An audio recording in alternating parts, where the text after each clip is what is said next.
All good. Yeah, back-to-back wins, back-to-back 2-0s. Now on the road again, but it must be a pretty good camp at the moment. Yeah, it is. Yeah, everyone was really pleased with the results on Tuesday night.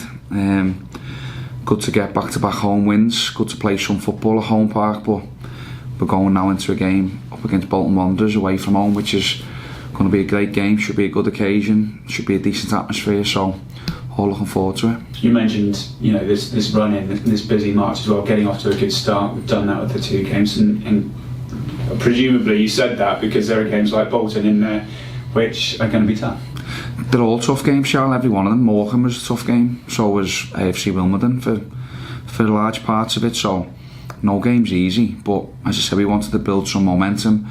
We've done that with back-to-back home wins, and now the players don't need much motivation to go into these games. We're playing Bolton Wanderers and Pompey up next, who are both challenging for the playoffs as well. So the lads are looking forward to it, and the should go into it with some good confidence. 6-pointer is a classic football cliche, but in this sort of situation you can see where it does ring true, doesn't it? Bolton and Portsmouth in that playoff mix, if we take points off them, it means they're further away, doesn't it? That's it, and if they take points off us, then they get closer. But the league's so tight. I think Bolton are in 11th at the moment and 7 points or whatever off us, and yeah, it can change so quick within a couple of weeks if you put a little run together. Bolton are in good form at the moment. Since January they've picked up loads of points. They signed a load of new players in January, got rid of a few, and have been on a good run, so they'll be confident.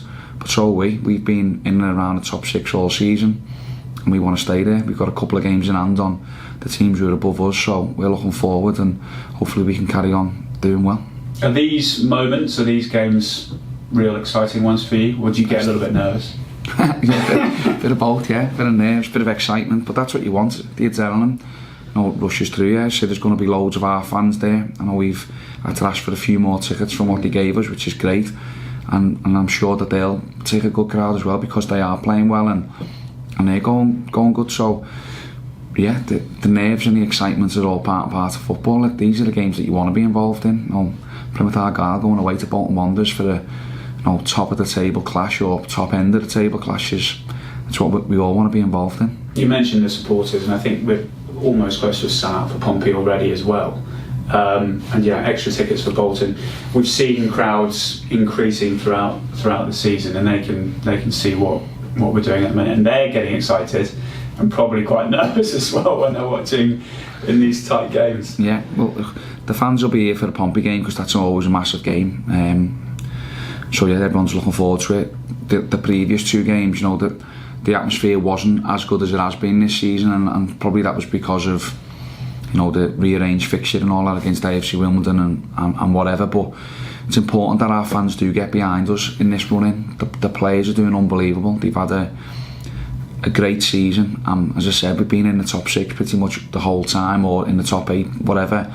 So it should be exciting, and we're going to need all of the support. We need them to back us when it's going well, and when it's not going well, get behind them, because they do make a big difference. They're called the Green Army, the 12th man, for a reason, and home and away, they're going to play a massive part in this run-in. Just a final one, kind of on squad management and how you're kind of coping with that. We've spoken about it quite a few times, and it's been going really well. Rotation of strikers, the midfield has kind of been changed up a bit. We've got options now with Cess coming on, getting some minutes, and exciting. How key will that be in the run-in now as well? Keeping everybody, I presume everybody is on side, but keeping everybody fresh and ready, so when they're called upon, they're there to perform. Yeah, it's going to be massive. We've got a minimum of 11 games to go, hopefully more. So we're going to need the whole squad. And as you've seen over the last few games, when players are a bit fatigued or a bit tired, if we've got replacements that can come in and perform to the levels that they perform at, like I'm thinking Broomy, for example, then as a manager, that's brilliant. That's what you want, because even though you've made changes, your team hasn't really been affected and still been able to pick up results, so that's perfect. You mentioned Cess there, who come on. That we haven't managed to get him as many minutes as we would have liked since he's come here in January, but he knows now he's sharp, he's fit, he's ready to go, and then if and when needed for his replacement for either of the wing backs, he's pushing them, and I think the people who are in the team, their level of performance has to stay high, their standards have to stay high, and because they want to be part of the running. So, but they all understand, as you said, the players are good. They are all together. They understand that there will be rotation, and as they have seen, it's probably not going to be for long. If it's a couple of games and it changes again, it's a funny game. Football, things change quick.